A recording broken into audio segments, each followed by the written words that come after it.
আসসালামু আলাইকুম। সবাই ভালো আছেন নিশ্চয়ই। আজকে এই সুন্দর দিনে আমরা সবাই ঘুরতে এসেছি এই রিসোর্টটায়। ঘুরে ঘুরে আমি সম্পূর্ণ রিসোর্টটা দেখছি, অনেক সুন্দর।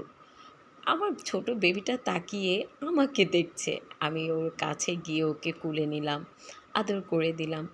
বড় বেবিগুলোকে দেখে মনে হচ্ছিল খাঁচায় থাকা পাখিগুলোকে ছেড়ে দিলে প্রফুল্ল মনে আনন্দ নিয়ে এদিক সেদিকে যেভাবে ছোটাছুটি করে ওরাও তাই করছিল। বড় বেবিগুলোকে ফলো করা ছিল ছোট বেবিটার কাজ। বড় ভাইয়ারা যা করছে সেও তাই করছে। ওদেরকে দেখে আমার ছোটবেলার কথা মনে পড়ল। আমরা মনে করতাম খেলার সময় খেলা, খাওয়ার সময় খাওয়া, পড়ার সময় পড়া, ঘুমের সময় ঘুম।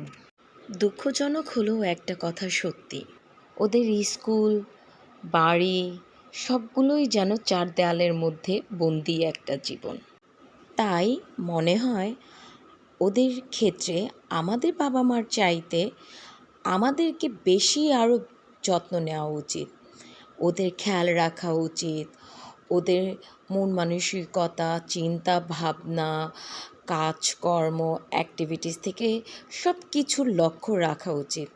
ওদের সাথে বন্ধুসুলভ আচরণ করা, ওদের সাথে খেলা করা, ওদেরকে পর্যাপ্ত সময় দেওয়া, ওদেরকে বোঝা। আমরা সবাই যদি এমন করে বাচ্চাগুলোকে বড় করতে পারি, ইনশাল্লাহ ভবিষ্যৎটা ওদের জন্য অনেক সুন্দর, সুগঠন এবং সাকসেসফুল হবে। আজকের ভিডিও এখানেই শেষ করছি। আল্লাহ হাফেজ।